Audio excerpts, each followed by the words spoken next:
नमस्कार दोस्तों, आप सभी का स्वागत है आज की इस ग्रुप डी की क्लास में। तो कैसे हैं आप लोग? आशा करते हैं आप लोग अच्छे होंगे, अच्छे से स्टडी कर रहे होंगे। आज की इस क्लास में हम लोग 25 महत्वपूर्ण जीके के प्रश्नों को देखेंगे जो ग्रुप डी के एग्जाम के लिए बहुत ही महत्वपूर्ण होने वाले हैं। तो चलिए अपने क्लास को करते हैं शुरू।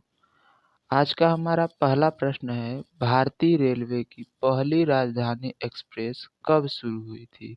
भारतीय रेलवे की पहली राजधानी एक्सप्रेस क्या 1951 में, 1969 में, 1975 में या फिर 1982 में शुरू की गई थी? तो भारतीय रेलवे की पहली राजधानी एक्सप्रेस 1969 में शुरू की गई थी। कब शुरू की गई थी? 1969 में भारतीय रेलवे की पहली राजधानी एक्सप्रेस शुरू की गई। चलिए आगे देखते हैं। अगला प्रश्न हमारा है, भारत का सबसे व्यस्ततम रेलवे जंक्शन कौन सा है? भारत में रेलवे का सबसे व्यस्ततम जंक्शन क्या दिल्ली जंक्शन है, मुगल सराय है, हावड़ा जंक्शन है या फिर कानपुर सेंट्रल है? तो सबसे व्यस्ततम रेलवे जंक्शन में हावड़ा जंक्शन पश्चिम बंगाल का है, जो सबसे अधिक व्यस्त रहता है। चलिए आगे देखते हैं। अगला प्रश्न है, भारतीय रेलवे का मुख्यालय कहाँ स्थित है? जो भारतीय रेलवे है इसका मुख्यालय कहाँ पर है? क्या मुंबई में है, नई दिल्ली, कोलकाता या फिर चेन्नई? तो भारतीय रेलवे का मुख्यालय नई दिल्ली में स्थित है। कहाँ पर है? नई दिल्ली में भारतीय रेलवे का मुख्यालय स्थित है। चलिए अगला प्रश्न देखते हैं। अगला प्रश्न हमारा है, भारतीय रेलवे का सबसे पुराना रेलवे स्टेशन कौन सा है? भारतीय रेलवे का सबसे पुराना रेलवे स्टेशन क्या हावड़ा है, छत्रपति शिवाजी टर्मिनल है, भोपाल का है या फिर चेन्नई सेंट्रल है?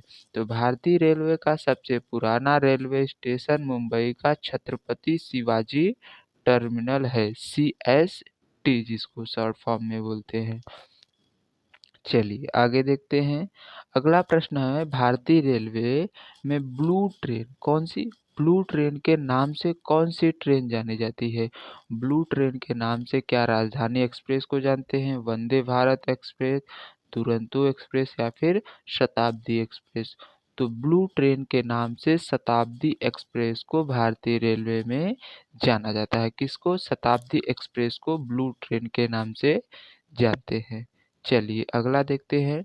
अगला प्रश्न हमारा है, भारत के प्रथम गवर्नर जनरल, भारत के प्रथम गवर्नर जनरल कौन थे? क्या विलियम बेंटिक थे, डलहौजी थे, कैनिंग थे या फिर क्लाइव थे?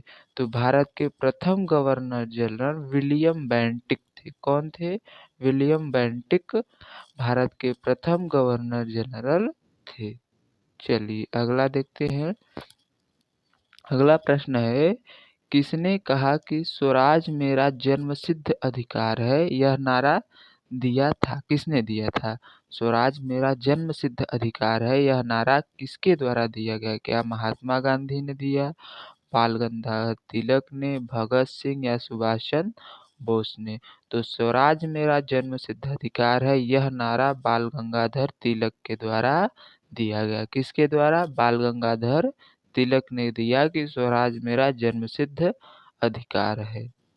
चलिए आगे देखते हैं। अगला प्रश्न हमारा है, भारत में ब्रिटिश शासन की युद्ध के बाद स्थापित हुआ। भारत में जो ब्रिटिश शासन है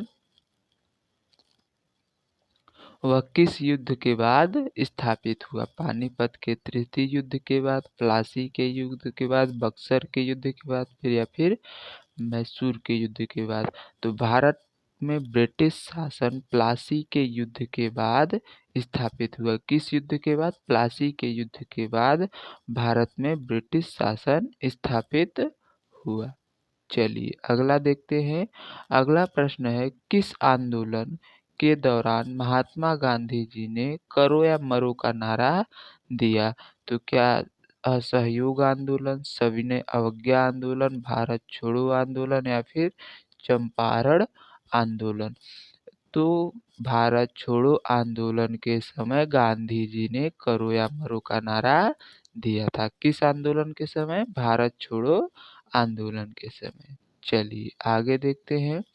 अगला प्रश्न है, काकोरी कांड कब हुआ था? जो काकोरी कांड है या क्या 1922 में, 1925 में, 1928 में या फिर 1930 में हुआ था? तो काकोरी कांड 1925 में हुआ था। काकोरी कांड जो है वह 1925 में हुआ था।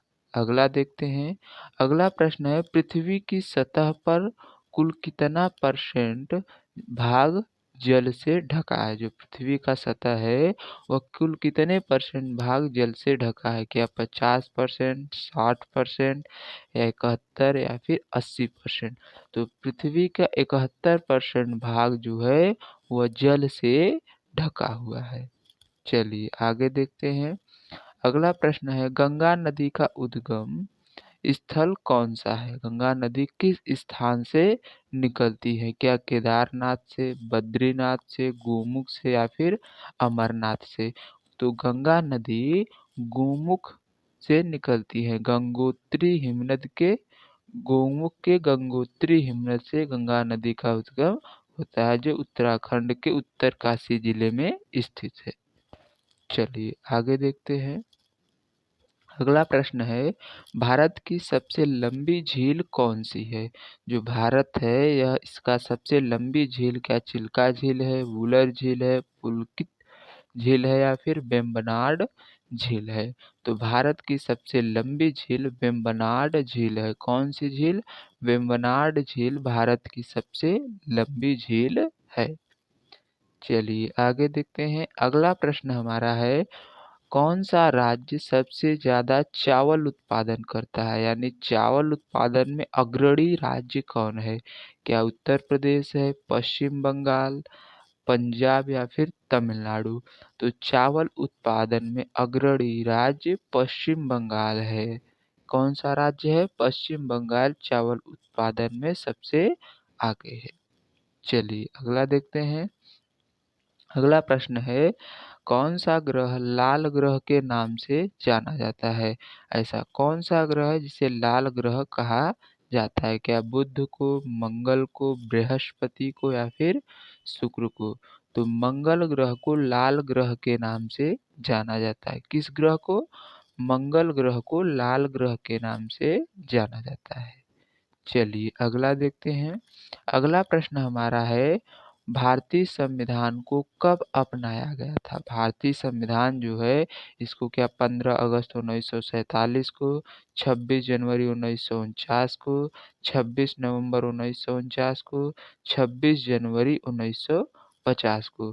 तो भारतीय संविधान को 26 नवंबर 1949 को अपनाया गया था तथा 26 जनवरी 1950 को इसे लागू कर दिया गया था। इसी वजह से 26 नवंबर को संविधान दिवस और 26 जनवरी को गणतंत्र दिवस के रूप में मनाते हैं। चलिए अगला देखते हैं। भारत का सर्वोच्च न्यायालय यानी सुप्रीम कोर्ट कहाँ पर स्थित है? क्या मुंबई में है, नई दिल्ली में है, कोलकाता में या फिर चेन्नई में? तो भारत का सर्वोच्च न्यायालय नई दिल्ली में स्थित है। कहाँ पर स्थित है?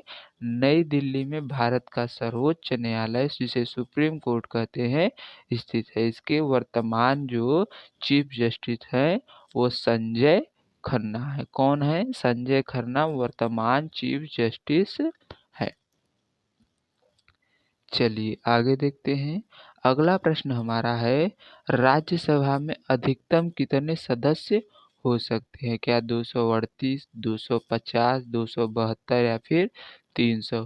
तो राज्यसभा में 250 अधिकतम सदस्य हो सकते हैं। वर्तमान में 245 सदस्य है, जिनमें से 12 मनोनीत किए जाते हैं राष्ट्रपति के द्वारा। 12 मनोनीत किए जाते हैं 233 में, 225 राज्यों से तथा 8 जो हैं वो यूटी से हैं सदस्य। चलिए आगे देखते हैं। अगला प्रश्न है हमारा, भारत में राष्ट्रपति के चुनाव के लिए कौन मतदान करता है? जो राष्ट्रपति का चुनाव होता है उनमें कौन-कौन मतदान करते हैं? क्या केवल सांसद करते हैं, केवल विधायक करते हैं, सांसद विधायक दोनों करते हैं या आम जनता करती है? तो राष्ट्रपति के चुनाव में सांसद और विधायक दोनों करते हैं। राष्ट्रपति के जो क्षमादान की शक्ति है वो आर्टिकल 72 में है। किस आर्टिकल में? आर्टिकल 72 में यह प्रावधान है कि राष्ट्रपति किसी भी के प्राण दंड को माफ कर सकता है और राज्यपाल इसको माफ नहीं कर सकता, केवल प्राण दंड को, बाकी सबको कर सकता है। किस आर्टिकल के तहत? आर्टिकल 161 के तहत। अगला प्रश्न देखते हैं। अगला प्रश्न हमारा है अनुच्छेद 370 किस राज्य से संबंधित था? क्या पंजाब से था, जम्मू कश्मीर से था, उत्तर प्रदेश से था या फिर असम से था? तो धारा जो अनुच्छेद 370 है यह जम्मू कश्मीर राज्य से संबंधित है। किस राज्य से? जम्मू कश्मीर से संबंधित था। चलिए आगे देखते हैं। अगला प्रश्न है मानव शरीर में कितनी हड्डियां होती हैं? जो मानव का शरीर है इसमें कुल कितनी हड्डियां होती हैं? क्या 200 हैं, 206 हैं, 210 है या फिर 212 है? तो मानव शरीर में कुल 206 हड्डी होती है। कितनी हड्डी? 206 हड्डी मानव शरीर में होती है। चलिए आगे देखते हैं। अगला प्रश्न हमारा है सबसे हल्का धातु कौन सा है? क्या सोडियम है, लिथियम है, पोटेशियम है या फिर कैल्शियम है? तो सबसे हल्का धातु लिथियम है। कौन सा धातु सबसे हल्का है? लिथियम धातु सबसे हल्का होता है। अगला प्रश्न देखते हैं। अगला प्रश्न हमारा है विटामिन सी की कमी से कौन सा रोग होता है? बेरी, स्कर्वी, रिकेट्स या नाइट ब्लाइंडनेस? तो विटामिन सी की कमी से स्कर्वी नामक रोग होता है। कौन सा रोग? स्कर्वी रोग विटामिन सी की कमी से होता है। चलिए अगला देखते हैं। ऑक्सीजन गैस की खोज किसने की थी? क्या न्यूटन ने, प्रिस्टले ने, मेंडलीव ने या डाल्टन ने? तो ऑक्सीजन गैस की खोज प्रिस्टले नामक वैज्ञानिक ने की थी। कौन से वैज्ञानिक ने? तो प्रिस्टले ने ऑक्सीजन गैस की खोज की थी। अगला देखते हैं। अगला प्रश्न है कौन सा ग्रह अपनी धुरी पर सबसे तेज घूमता है? क्या पृथ्वी, मंगल, शनि या फिर बृहस्पति? तो बृहस्पति ग्रह अपने अक्ष पर सबसे तेज घूमता है। कौन सा ग्रह? बृहस्पति। तो आज के लिए बस इतना ही। आशा करते हैं आप लोगों को क्लास अच्छी लगी होगी और समझ में आई होगी। क्लास कैसी लगी आप लोग हमें जेन्युइन रिव्यू जरूर दीजिएगा। अगर कोई डाउट है तो कमेंट के माध्यम से पूछ सकते हैं। तो चलिए मिलते हैं नेक्स्ट क्लास में। तब तक के लिए अपना ध्यान रखिए। जय